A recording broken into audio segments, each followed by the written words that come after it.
Vamos lá. Tranquilidade financeira. Antes de nós avançarmos, como temos feito todos os dias, vamos recapitular brevemente o que nós vimos ontem, né?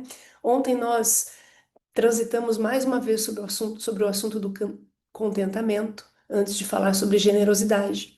Então, nós reforçamos que viver contente não é sinônimo de viver estagnado. Pode poder desfrutar. Poder desfrutar é uma bênção, um presente de Deus. Nós devemos administrar nossas finanças para a glória de Deus. E Ele, que é o dono da prata e do ouro, nos chama para juntar as sobras. Nós vimos isso no milagre da multiplicação dos pães e peixes. O dono da prata e do ouro, que poderia talvez se dar ao luxo de não juntar as sobras, ele nos chama para juntar as sobras, ele nos fala para combater o desperdício. Então, nós aprendemos ontem, né? Não está aqui na tela, mas só para reforçar.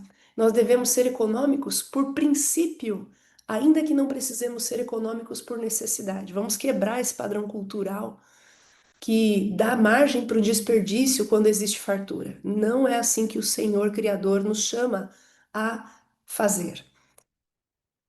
Cuidar do bem-estar pessoal e familiar e cuidar do necessitado é outra coisa para a qual o Senhor nos chama. Então, o dono da prata e do ouro nos chama para não sermos desperdiçadores e nos chama para cuidar do bem-estar pessoal e familiar e cuidar do necessitado, desenvolver hábitos de economia, moderação e produtividade, não apenas em nós, mas também nos nossos filhos.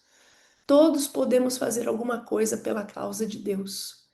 Só que aí entra um divisor de águas, né? Jesus fala lá em Mateus 6:24 que ninguém pode servir a dois senhores, pois há de amar um e desprezar o outro, se dedicar a um e fazer pouco caso do outro.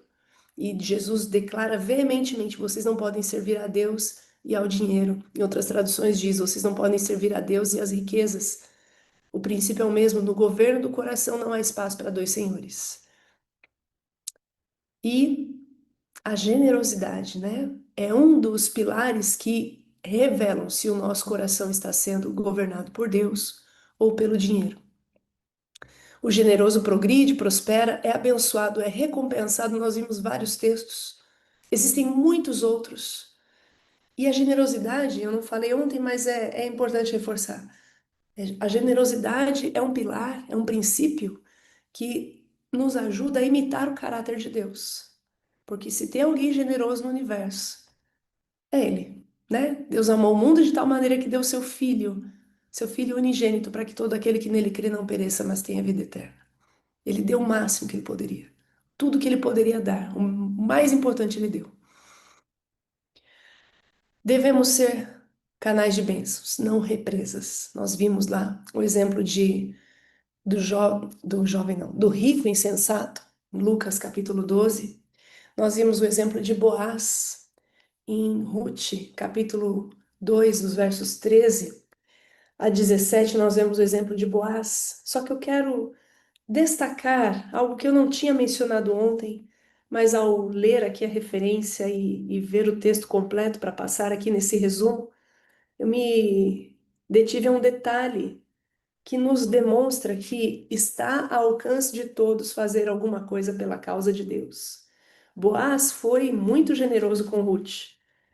Mas olha o verso 18 do capítulo 2 de Ruth, diz assim: tomou e veio à cidade, e viu sua sogra o que havia apanhado, também o que lhe sobejara depois de fartar-se, e tirou, também o que lhe sobejara depois de fartar-se, tirou e deu à sua sogra. Isso aqui é um ato de generosidade de Ruth. Ruth havia almoçado e ela guardou uma parte do almoço dela para trazer para sua sogra em casa. Aqui é a demonstração de que a generosidade ela pode estar ao alcance até daquele mais humilde, daquele mais desprovido de recursos. Cada um dentro da sua esfera. Nós vimos ontem, a quem muito foi dado, muito será exigido. Mas até com um pouquinho que eu tenho, eu posso ser generoso. Talvez não financeiramente, mas com o meu tempo, dividindo um pouco do meu almoço, dividir, como aconteceu com Ruth, dividindo um pouco das minhas habilidades. Posso ir para a casa de alguém, fazer uma faxina voluntária para ajudar a pessoa, um idoso que está ali sem condição de limpar a casa.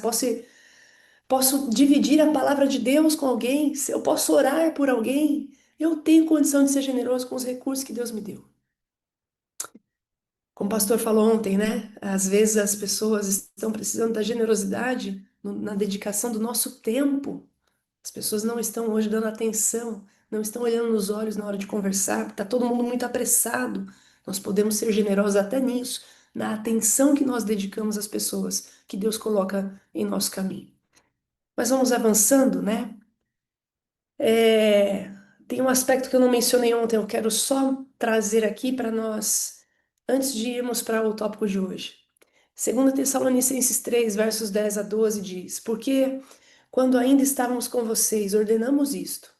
Se alguém não quer trabalhar, também não coma.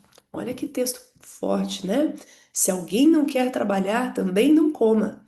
Pois de fato ouvimos que há entre vocês algumas pessoas que vivem de forma desordenada, não trabalham, mas se intrometem na vida dos outros. A essas pessoas determinamos e exortamos no Senhor Jesus Cristo que trabalhando tranquilamente comam o seu próprio pão. Você poderia usar esse texto para várias aplicações, né? Poderia criticar talvez algum programa social que é, dá renda, mas não exige que a pessoa trabalhe. Pode ter várias discussões em cima desse texto aqui, mas eu quero destacar um aspecto. Às vezes a gente não está conseguindo ser generoso com a causa de Deus, porque a gente está sustentando dentro de casa alguém que não quer trabalhar. Que pessoa poderia ser essa? Eu vou trazer outro texto aqui. Olha lá o que está em Provérbios capítulo 10, verso 5. Quem ajunta no verão é filho sábio, mas o que dorme no tempo da colheita é filho que envergonha.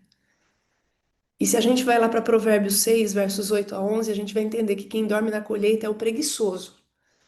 Então, se eu tenho dentro de casa um filho preguiçoso, que já tem condições de sair para trabalhar, mas não quer trabalhar, se recusa a trabalhar, e eu estou sustentando esse filho, mimando esse filho, paparicando esse filho, de modo que ele está ali vivendo no conforto e no bem bom, às custas de dinheiro que eu poderia talvez estar usando de uma forma melhor, inclusive para abastecer a causa de Deus. Olha, esse texto aqui é duro, queridos irmãos. É duro, esse texto é muito difícil, mas ele nos chama a uma responsabilidade de administrar os recursos que o Senhor nos deu e não colocar ídolos acima do Senhor e da sua causa. Esse ídolo pode ser o dinheiro, mas esse ídolo também pode ser um filho preguiçoso que não está sendo educado na mordomia cristã. A mordomia cristã, nós sabemos, ela não envolve só dinheiro. A mordomia cristã envolve todas as áreas da vida, seus talentos, o tempo, sua saúde e os seus recursos, mas também suas capacidades, sua influência, as oportunidades que Deus coloca diante de nós. E olha a importância de ensinar a criança no caminho em que ela deve andar. Provérbios 22, verso 6. Ensina a criança no caminho que ela deve andar. E essa criança ela vai crescer. Se quando criança você está ensinando ela a ser preguiçosa, folgada, encostada, será que ela vai ser um adulto diferente disso? Vai virar uma chavinha? Ah, completou 18 anos, vai ser diferente. Irmão, irmã, cuidado. Não é assim que a coisa funciona. Você está educando a criança num caminho que agora ela está indo para o caminho da esbanjação, da preguiça, da improdutividade. Lembra o que nós lemos lá no Espírito de Profecia? Hábitos de economia, moderação e produtividade são uma herança melhor para os filhos do que um rico dote. Ou às vezes você está ali tão dedicado a deixar um rico dote, né, uma rica herança para o filho trabalhando para que ele tenha ali já uma casa quitada, quem sabe, para que ele tenha a condição de começar a vida, mas não está cuidando do básico, de ensinar essa pessoa, esse pequenino ser, ou esse adolescente, a ser uma pessoa produtiva, uma pessoa ativa, que busca, que conquista. Em vez disso, deixa um celular livre, solto na mão, para ele acessar o que quer e passar o dia todo encostado. Olha que coisa séria. E às vezes o dinheiro que poderia estar indo para uso melhor está sendo desperdiçado em casa com aquele filho que não quer trabalhar e depois é te fazer passar vergonha. Difícil, texto difícil, eu sei que é, mas nós precisamos nos atentar para isso. Vamos avançando aqui. E eu posso estar cuspindo na testa, tá? Eu tenho 3 filhos. Antes que você fale que eu estou apontando o dedo na cara de alguém aqui, eu não conheço ninguém, eu preciso olhar para mim, para dentro da minha casa. Eu estou criando filhos folgados. E posso só dar aqui um compartilhamento de uma situação pessoal. Quando meus filhos eram menores, às vezes eles queriam vir me ajudar nas tarefas de casa. E vamos confessar, né? A criança ali sem habilidade, às vezes ela tá ali mais querendo brincar com você do que te ajudar. E quando ela tenta de fato ajudar, às vezes ela mais atrapalha do que ajuda, porque ela não tem habilidade, ela vai fazer bagunça, às vezes ela vai derrubar uma coisa, se está fazendo um bolo, ela vai derrubar a farinha fora da tigela, talvez ela se suje inteira e depois vai ter uma roupa para lavar. E eu confesso a vocês, às vezes eu ficava, não precisa ajudar agora não, mamãe já está quase terminando. Só que essa criança vai crescendo, ela vai crescendo com aquela coisa. Não, minha mãe não precisa de ajuda, ela faz muito melhor que eu vou ficar aqui assistindo desenho, vou ficar aqui brincando. Isso é coisa de adulto, não é coisa de criança. E olha só, essa criança cresce. Aí chega uma hora que ela já não está tão assim, disposta a oferecer ajuda, você tem que pedir. E Deus tem me aberto os olhos para isso. Olha só lá atrás, quando eles queriam te ajudar de forma voluntária, você se esquivava, falava que não precisa. Ainda dá tempo de você corrigir isso. Aceite ajuda. Chame para vir trabalhar junto com você. Eles ainda querem fazer isso, mas vai chegar uma hora que eles não vão querer mais se você ficar insistindo dessa forma. Forma contrária, né? De não, fica você aí, eu aqui, não vamos misturar os papéis. Não vai virar uma chavinha de repente, a hora que você achar que ele deve fazer, se você não ensinou ao longo da vida. Vamos lá, meus queridos, que hoje tem bastante texto, né? E o chamado para nós é: consideremos bem esse assunto. Que assunto? Da generosidade. Consideremos bem esse assunto e vejamos se estamos nos negando como deveríamos. E nos negando envolve nós mesmos e nossa família. Nós precisamos nos negar em família para que possa haver sobras para nós ajudarmos a causa de Deus e para nós investirmos no nosso futuro. Lembra ontem nós vimos essas duas vertentes importantes? Estejamos, perdão, estamos nós fazendo sacrifício para poder enviar a luz da verdade aos perdidos? Olha que texto forte. Por quê? Porque a causa de Deus ela precisa de recursos. Os perdidos, para serem alcançados, eles precisam de impressos, eles precisam de pastores, eles precisam de igrejas, eles precisam de assistência social, eles precisam de programas evangelísticos, tudo isso custa. E quem que está abastecendo isso? São aqueles nas mãos dos quais o Senhor colocou seus recursos. Se eu retenho para mim, se eu retenho para minha família de forma caprichosa, egoísta, extravagante, são coisas que eu estou deixando de colocar nas fileiras missionárias. 8 pilares da tranquilidade financeira. Nós já vimos o trabalho, a prudência, a moderação, o contentamento, a generosidade. E hoje nós vamos falar sobre a honestidade. 3 condições básicas, lembra? Ganhar dinheiro. E isso a Bíblia aponta o trabalho. O trabalho é a fórmula bíblica para ganhar dinheiro. Gastar com sabedoria. E nós já vimos a prudência, a moderação e o contentamento. São os pilares que me ensinam como gastar com sabedoria. E estar sob a bênção do Senhor.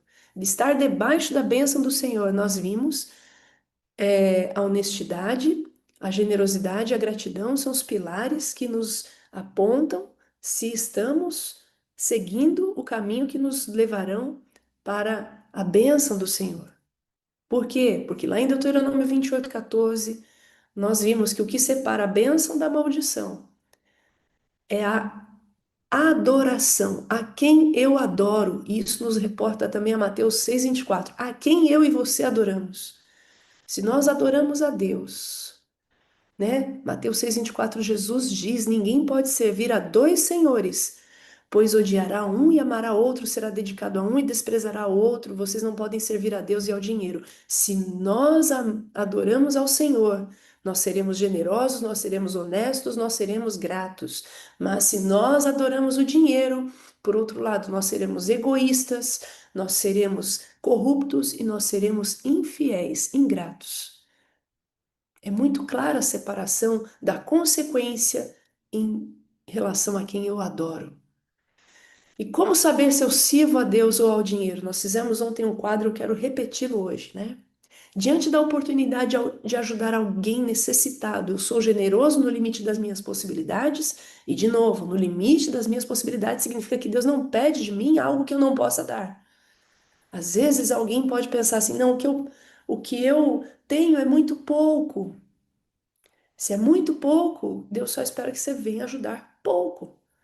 Agora, o que eu tenho é muito, mais do que eu preciso. Então, se é mais do que você precisa, Deus espera que você venha ajudar mais do que o outro que ganha tão pouco. Mas de todos, Deus espera algo. Lembra da parábola dos talentos? Ele esperava a multiplicação, tanto do que recebeu cinco, como do que recebeu dois, como do que recebeu um só. Tanto que o que recebeu um só, que foi justamente o mais pobrezinho, né? Que chegou para Deus e disse assim: Ah, o talento, o único talento que o Senhor me deu está aqui de volta. A esse que o Senhor repreendeu, porque ele não multiplicou. Então, eu sou generoso no limite das minhas possibilidades? Ou eu evito ser abordado e quando ajudo, minha contribuição é bem pequena se comparada aos meus gastos não essenciais? Perdão, no dia a dia, né? No dia a dia das minhas relações comerciais, eu sou honesto a qualquer custo, ainda que saia no prejuízo? Ou sou honesto até certo ponto? Dependendo da situação, eu aproveito a oportunidade de levar uma boa vantagem, ainda que tenha que mentir, adulterar ou furtar. Todo mundo faz. Justificativa, todo mundo faz. Então, eu sou honesto até certo ponto. E no dizimar e ofertar, eu devolvo com gratidão ou eu devolvo com relutância? Quando devolvo? Vamos avançar. Olha só o que diz o texto bíblico.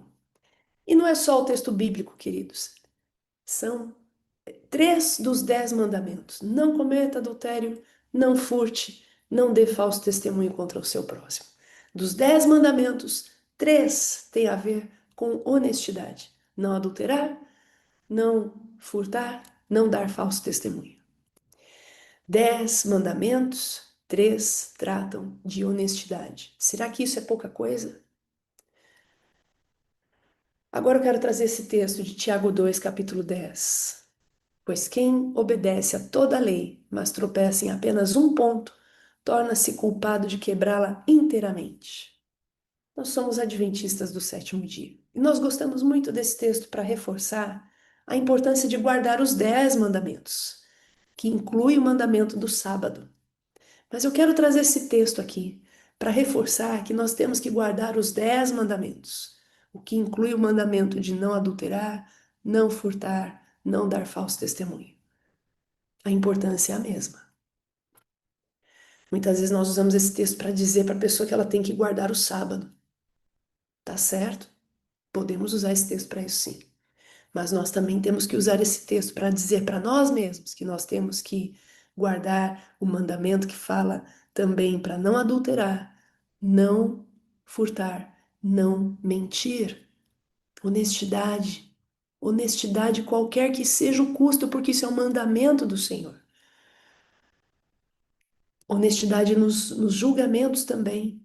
Ah, eu não estou no papel de juiz, eu não sou juiz da vara civil, criminal, familiar, não estou dizendo sobre isso, mas na hora de julgar no seu ambiente de trabalho, na hora de julgar na comissão da igreja, na hora de julgar na hora ali que você faz uma intermediação, né, numa discussão qualquer, na hora de julgar entre o que é certo e o que não é certo, não julguemos, ou melhor, nos julgamentos sejam justos. Não favoreçam os pobres, nem ajudem os ricos. Não é para você olhar para a condição financeira da pessoa na hora de julgar.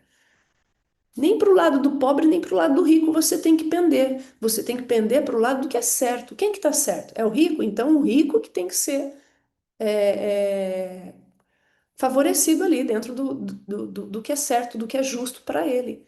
Ah, quem está certo é o pobre. O rico pode oferecer o suborno que for, mas é o pobre que vai ser beneficiado aqui, porque ele que está certo. Julguem com toda a justiça, não andem espalhando, olha só que texto forte, não andem espalhando calúnias entre o povo. Não seja culpado de ter causado a morte de alguém. Eu sou o Senhor. Honestidade. Levítico 19, versos 35 a 37. O que eu acabei de ler é o Levítico 19 também, dos versos 15 a 16. Agora eu vou ler 35 a 37. Não cometam injustiça no juízo. Olha Deus reforçando aqui. Por que que Deus é tão preocupado com isso? Porque a honestidade é algo que mostra o caráter de Deus. E se eu sou um servo do Senhor, um embaixador do reino, eu preciso mostrar para as pessoas o caráter de Deus. Então eu tenho que ser honesto a todo e qualquer custo. Porque eu estou refletindo o caráter de Deus e o Deus é justo. E ele fala: não cometam injustiça no juízo, nem na vara para medir, nem no peso, nem na quantidade. Olha só, seja justo na medida de comprimento, na medida de peso, na medida de quantidade.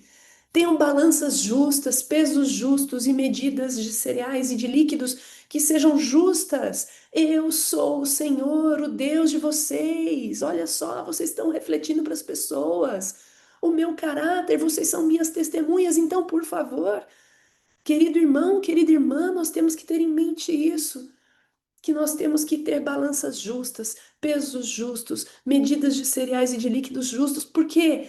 Porque pesa sobre mim e sobre você uma imensa responsabilidade de testemunhar para o mundo quem é o Senhor, quem é o nosso Deus, que nos tirou da terra do Egito, que nos deu a salvação, que nos tirou da escravidão do pecado.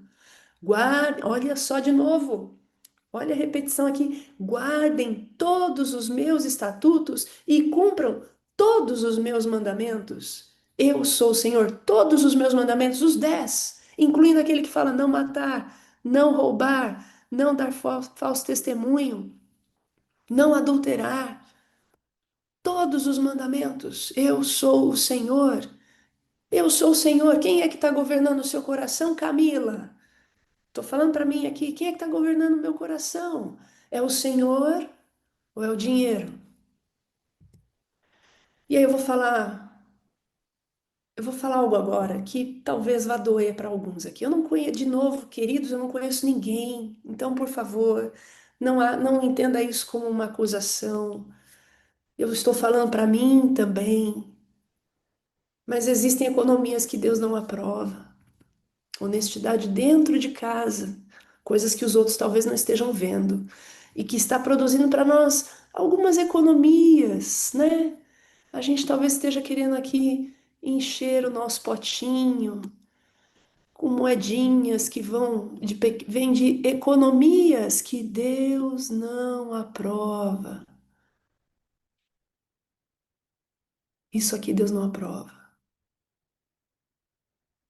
Ligação clandestina. O que que você está fazendo aqui? Você não faz. Aqui é todo mundo é uma bênção. Mas quem faz isso aqui? Está fazendo o quê?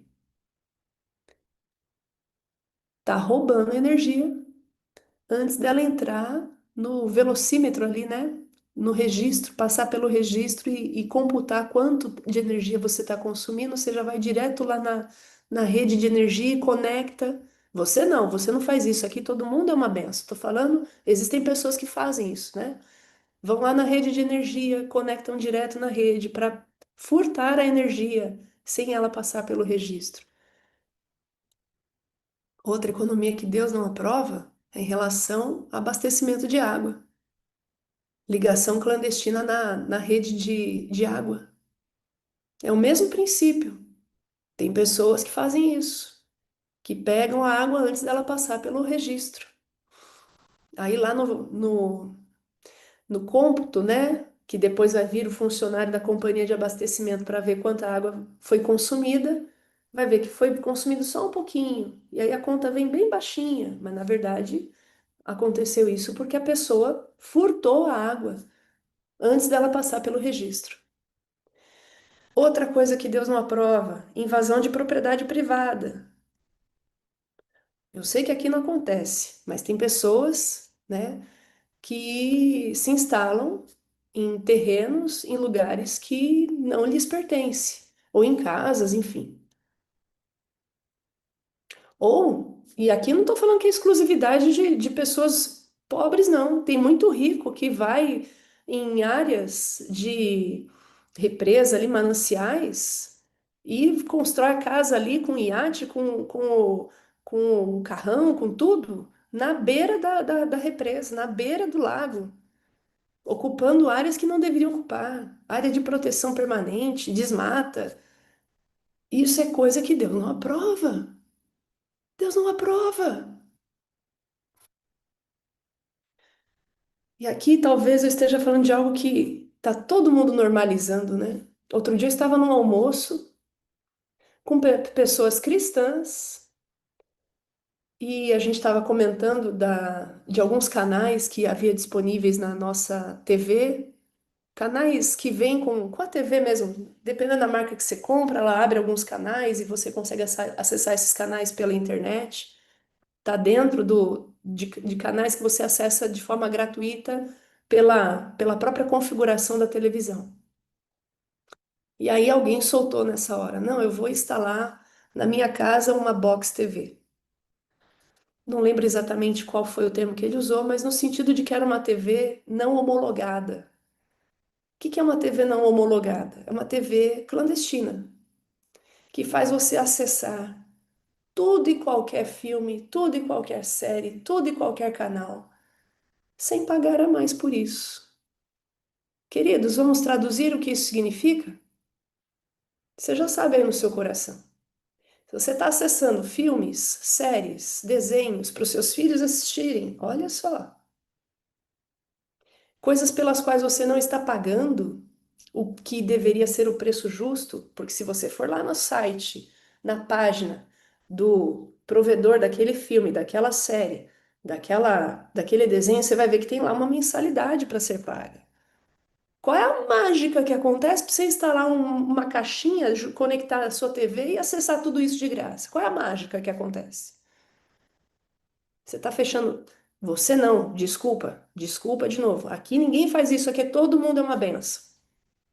Mas tem gente que pega isso e pensa, ah, não, é só comprar aqui que tá tudo certo, de graça. Qual é a mágica que acontece? Será que é tão ingênuo a ponto de não refletir de que aquilo ali, na verdade, está sendo um furto? Tanto que existem tantas e tantas campanhas para dizer que isso aí, muitas vezes, coloca até em exposição os dados pessoais da pessoa, e aí depois começa a ser vítima de fraude, clonagem de telefone e tudo mais, não sabe por quê. Outra área, né, que muitas vezes a gente se permite, vai comprar uma bolsa e quer que tenha uma marca cara na bolsa, mas aquela bolsa está sendo vendida na calçada de uma rua. É original? De duas, uma. Ou é original e foi roubada, e você está sendo conivente. Você não, desculpa. Aqui todo mundo é uma benção, ninguém faz isso. Ou é roubada e a pessoa que compra está sendo conivente com aquele roubo ao comprar um produto roubado, contrabandeado, ou é falsificada. Aí, de duas, uma, ou está transgredindo o mandamento que diz para não furtar, ou está transgredindo o mandamento que diz para não adulterar. E a conivência não é desculpa, tá? A conivência não é desculpa. Vamos ver isso amanhã, no exemplo de Eli com seus filhos. Mas já antecipando, quando Deus fala sobre o pecado dos filhos de Eli, ele deixa muito claro que Eli sabia e não repreendia os filhos. E em outra situação, fala até que Eli engordava com a comida que os filhos roubavam dos sacrifícios, das ofertas. Queridos, coisas que nos fazem participar da desonestidade. E aí, Jeremias capítulo 5 versos 27 e 29, Deus diz assim: Assim como uma gaiola está cheia de pássaros, também a casa deles está cheia de coisas roubadas. E aí completa, mas eu os castigarei por causa disso. Uma casa cheia de coisas roubadas, queridos, não é uma casa que vai atrair a bênção de Deus. Nós estamos já no dia 2 de julho, hoje, dia 2 de julho. Já passamos metade do ano. Já foi embora metade do ano. Talvez lá no começo você tenha feito propósitos, né? Esse ano eu vou organizar minha vida financeira. E talvez esteja ali patinando, né? Tá, virou já metade do ano, tá patinando. Já examinou se dentro de casa a casa não está cheia de coisas roubadas? Como que Deus vai abençoar isso? Lembra, servir a Deus ou servir ao dinheiro? Jesus está à porta e bate. Nós estamos lendo textos bíblicos difíceis aqui. Vamos ler outros. E se estiver doendo no seu coração e no meu, significa que tem coisa aqui que indica que a gente está dando mais lugar para o dinheiro do que para Cristo. Vamos ver? Vamos ver mais textos? Honestidade nos compromissos. Salmos 37, 21 diz: O ímpio pede emprestado e não paga. Mateus 22, verso 21 diz: Deem, pois, a César o que é de César e a Deus o que é de Deus. Romanos 13, verso 7 a 8 diz: Paguem a todos o que lhes é devido, a quem tributo, tributo, a quem imposto, imposto, a quem respeito, respeito, a quem honra, honra. Não fiquem devendo nada a ninguém, exceto o amor de uns para com os outros, pois quem ama o próximo cumpre a lei. Esses três textos que nós lemos, eles falam de termos honestidade para com aquele que nos dá dinheiro emprestado, porque o, quando eu pego algo emprestado de alguém, eu tenho que devolver. E a Bíblia diz que o ímpio pega emprestado e não paga. Toma emprestado e não paga. Eu não sou ímpio, eu sou crente. Então o crente tem que pagar. E você? Você é ímpio ou é crente? Você que está nos ouvindo aqui e quem vai nos ouvir depois. Porque a Bíblia está dizendo, o ímpio pede emprestado e não paga. Não, peraí, Camila. Eu sou crente, mas eu estou passando por uma dificuldade financeira. Eu não estou pagando porque eu não tenho condições. Aí é outra história. Nós já vimos lá, né? Nós já falamos da história da viúva lá de 2 Reis, capítulo 4. Nós vamos ver um texto bíblico aqui sobre isso. Um texto bíblico não, um texto do Espírito de Profecia sobre isso. Você está passando por uma dificuldade financeira e não está pagando, não porque você não queira, mas porque está passando por uma dificuldade. É outra situação. Agora, existem pessoas que pegam emprestado já sabendo que não podem pagar, já sabendo que não tem intenção de pagar. E isso Deus não vai aprovar. Agora, em relação a César, né? O fisco, o leão, Jesus fala: deem a César o que é de César. Nós não temos desculpa para não pagar os impostos. Olha só, de novo, o que está escrito em Romanos 13, 7, 8. Não tem palavra aqui para substituir. A quem tributo, tributo, a quem imposto, imposto. Paguem a todos o que lhes é devido. Você deve pagar o imposto? Você tem tributos a pagar? Pague. Você tem impostos a pagar? Pague. Não devam nada a ninguém. O que você tiver de dívida, honra a sua dívida. E aí, esse texto que eu mencionei do Espírito de Profecia, Mordomo Eficaz, página 209, diz: Levante-se pela manhã, mesmo enquanto as estrelas ainda brilham, se necessário for. Planeje alguma coisa e então a realize. Cumpra cada compromisso, a menos que esteja prostrado pela enfermidade. É preferível privar-se da comida e do sono do que ser culpado de reter dos outros aquilo que lhes é devido. Então, veja, está ao seu alcance fazer alguma coisa? Então, planeje e faça. Levanta ainda de madrugada enquanto as estrelas brilham, se for necessário. Se for necessário, prive-se da comida e do sono, a menos que você esteja prostrado pela enfermidade, ou seja, a menos que você não esteja em condições de trabalhar por questões de saúde. Então, vai e faça. Se você tiver condições, faça o que for possível, claro, sob a bênção de Deus. Peça a Deus, lembrando, tem os 7 passos para tem o passo a passo para sair das dívidas lá no meu canal no YouTube, Tranquilidade Financeira 8. Tem lá uma palestra só sobre esse assunto, como fazer para sair das dívidas. Por quê? Porque eu e você somos chamados a sermos honestos em relação aos compromissos que assumimos. Seja ele um compromisso de pagar uma dívida, seja ele o compromisso de pagar os impostos. E aqui eu estou falando de pagar em dia. Ah, Camila, você está dizendo aqui que tem que quitar o meu financiamento imobiliário, que tem ainda 20 anos pela frente? Não. Eu estou falando de nós não sermos inadimplentes, caloteiros. Isso é desonestidade. E eu tenho que me empenhar, se for necessário privar-se da comida e do sono, diz aqui o Espírito de Profecia. Eu tenho que me empenhar.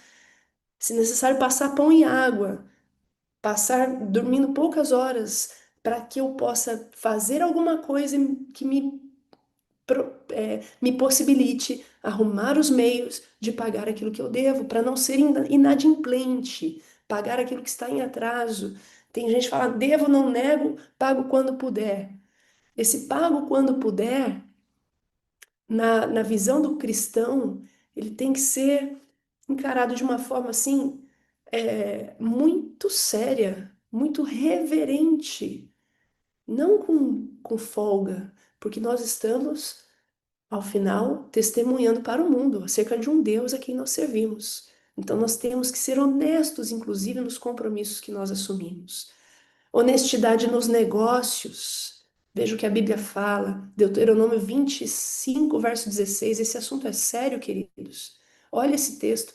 Pois o Senhor, o seu Deus, detesta quem faz essas coisas. Que coisas? Quem negocia desonestamente.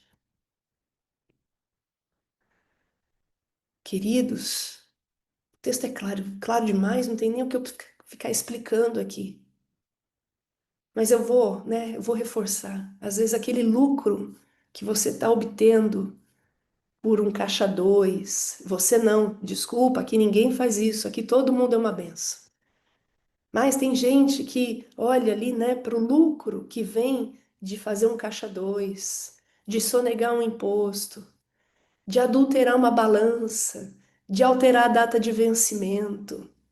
Esse lucro que a pessoa acha que ela está tendo, ele é tão pequeno diante da bênção que Deus quer dar para essa pessoa, mas ele não pode dar, porque ela anda na desonestidade. Como é que ele vai abençoar uma pessoa que está adorando o dinheiro em vez de adorar a Deus?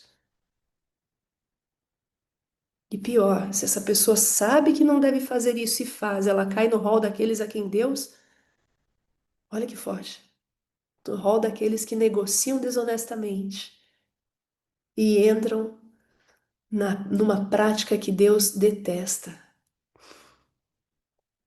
Olha esse texto de Provérbios 25, 26.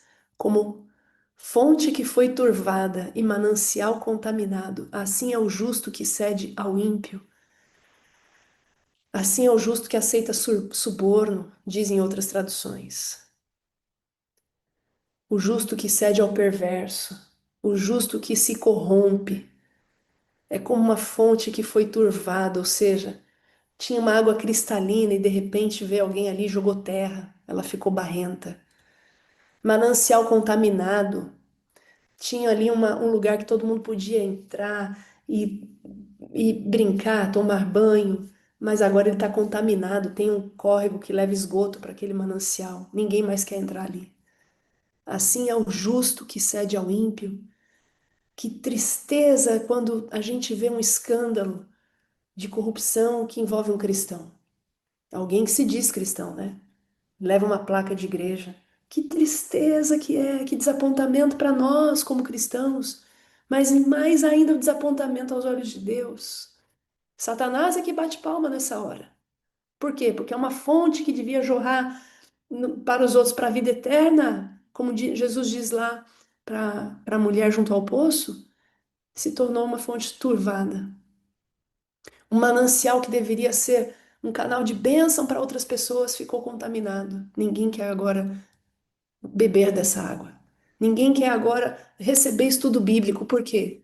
Como é que você vem aqui querer dar estudo bíblico para mim se você não vive aquilo que você prega?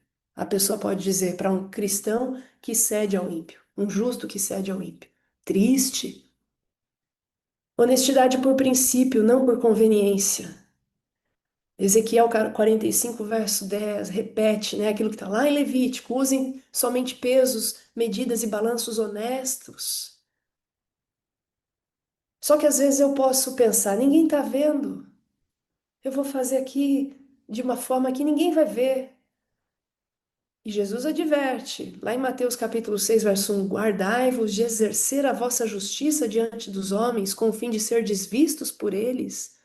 De outra sorte, não tereis galardão junto a vosso Pai Celeste.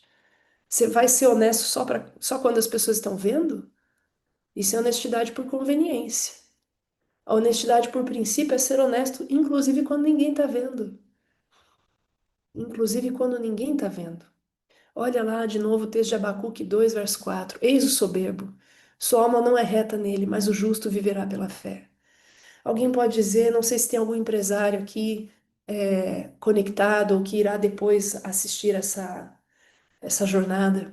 Talvez algum empresário possa dizer, não, se eu for pagar todos os impostos, se eu não for praticar caixa 2, se eu for jogar fora aquele produto que está vencido há um dia e não adulterar a data de vencimento, eu vou quebrar. Posso fechar meu comércio porque eu não vou ter condição de sobreviver. Se isso porventura passa passa pela sua cabeça, reflita nesse texto aqui. O soberbo, o orgulhoso, a sua alma não é reta, mas o justo viverá pela fé. Que tipo de fé? A mesma fé que é necessária para nós vivermos com contentamento, ela também é necessária para nós vivermos com honestidade. No deserto da tentação, Satanás virou para Jesus e falou assim: pega essas pedras aqui e transforma em pães. Da mesma forma, Satanás pode virar para nós hoje e falar aqui: pega esse caixa 2 aqui e transforma em lucro. Pega esse imposto aqui que você não vai pagar, transforma em estoque no seu comércio. Pega esse produto que vai vencer e você pode adulterar a data de validade e transforma em giro no seu capital de giro. A tentação é a mesma, só muda o objeto. Transforma em pão. E Jesus respondeu para Satanás: está escrito: o ser humano não viverá só de pão, mas de toda palavra que procede da boca de Deus. Querido irmão, querida irmã, Satanás vai nos tentar com todas as pedras que puderem existir aí na comparação na nossa vida. Todas elas. Transforma isso aqui numa vantagem, num lucro que você pode levar. Transforma esse box TV aqui numa coisa que você deixa de gastar e traz lucro para o seu orçamento, traz folga para o seu orçamento. Transforma esse produto falsificado aqui que você vai pagar muito mais barato e talvez tenha custado o trabalho escravo de alguém lá na Ásia e chegou aqui por contrabando, sei lá o que foi, não importa. Transforma essa pedra aqui em pão. E a gente às vezes pode achar que isso aí está nos trazendo alguma vantagem, mas não está trazendo vantagem nenhuma, porque o ser humano não viverá só de pão, mas de toda a palavra que procede da boca de Deus. Eu tenho que viver pela palavra, eu tenho que viver pela fé. O justo, ele é soberbo, perdão, o soberbo, né? Vamos lá. Eis o soberbo, né? Ele é orgulhoso. A sua alma não é reta, ou seja, ele pratica injustiça, ele é desonesto. Mas o justo viverá pela fé. O justo, ele é honesto a qualquer custo, ainda que ele leve prejuízo, ainda que ele tenha que fechar as portas do comércio. Mas ele faz isso para não deixar de ser justo, porque ele vive pela fé. Ele vive pela fé. E queridos, por último, a honestidade é algo que precisa estar na nossa vida para proteger a nossa família. Olha só o que está lá em Provérbios 15, verso 27. Quem é ávido por lucro desonesto arruína sua casa, mas o que odeia o suborno, esse viverá. O lucro desonesto, queridos, abre uma brecha para nós trazermos ruína sobre a nossa casa. E lembra, né? Eu citei esse texto já hoje, mas eu quero reforçá-lo agora do ponto de vista da honestidade. Ensine a criança no caminho que ela deve andar, e ainda quando for velho, não se desviará dele. Lembra do texto que nós vimos, daqueles que praticam seus atos de justiça a fim de serem vistos pelos homens e muitas vezes aceitam fazer coisas que não deveriam fazer em público, fazem no privado dentro de casa? Pois bem, os filhos, eles veem aquilo que a gente faz dentro de casa. Nós temos que educar pelo exemplo. E aquela TV que a pessoa acessa de forma gratuita, sem pagar para ninguém, e ela sabe que aquilo ali não é uma coisa honesta. Não sejamos ingênuos, a gente sabe que aquilo ali não é honesto. Será que a pessoa não sabe qual é a mágica que aconteceu ali para ela acessar vários canais? Quem tá assistindo esses canais? Quem tá assistindo esses canais? Que muitas vezes nem trazem conteúdo que presta. Ensina a criança sobre espiritismo, sobre ocultismo, sobre fantasia, sobre magia. Será que a criança não está vendo que isso não está sendo pago? Ensina a criança no caminho que ela deve andar e ainda quando for velha não se desviará dele. Que caminho que a gente está ensinando os nossos filhos a andarem? Caminho da honestidade, da justiça, da retidão? Ou o caminho do furto, da adulteração, da mentira? Ai, eu não tô roubando ninguém. Peraí. A companhia que produziu aquele conteúdo que você está acessando de graça, sem pagar, você não está roubando? Você não, né? Você não. Aqui todo mundo é uma benção, ninguém faz isso, mas estou falando aqui com uma pessoa hipotética. Quem tenta esconder os seus pecados não terá sucesso na vida. Mesmo no particular, no privado ali, eu posso estar fazendo coisas que ninguém mais está vendo. Mas mesmo esses pecadinhos ocultos, a Bíblia diz que se eu fico escondendo, não terei sucesso na vida. Mas Deus tem misericórdia de quem confessa os seus pecados e os abandona. Diz outra versão, né? O que confessa e deixa, o que encobre a transgressão, nunca, jamais prosperará. Mas o que confessa e deixa, o que confessa e abandona, esse alcançará misericórdia. Vamos sempre lembrar do texto de Mateus capítulo 6, 26. Observem as aves do céu que não semeiam, não colhem, nem ajuntam em celeiros. No entanto, o Pai de vocês que está nos céus, no céu, as sustenta. Por quê? Porque ela sabe que é do Pai que vem o sustento. E eu e você? Será que nós de fato vivemos pela fé, crendo que não só de pão viverá o homem, mas de toda palavra que sai da boca de Deus, que procede da boca de Deus? Deus quer nos abençoar muito, queridos, muito, mas talvez eu esteja precisando tirar da minha vida ainda coisas que estão atrapalhando a bênção de Deus, estão interrompendo, estão bloqueando a bênção de Deus, porque Ele não vai me abençoar se eu estiver fazendo na minha casa coisas que são detestáveis aos olhos de Deus, práticas desonestas, corruptas, injustas. Vamos orar porque nós precisamos nessa hora permitir que o Espírito Santo aponte para nós, nos convença do pecado, da justiça e do juízo e nos ajude a mudar aquilo que nós precisamos mudar. Vamos orar. Querido Deus, Pai eterno, talvez aqui eu tenha tocado hoje em assuntos que incomodam alguns, mas eu posso dizer que são assuntos que incomodam a mim.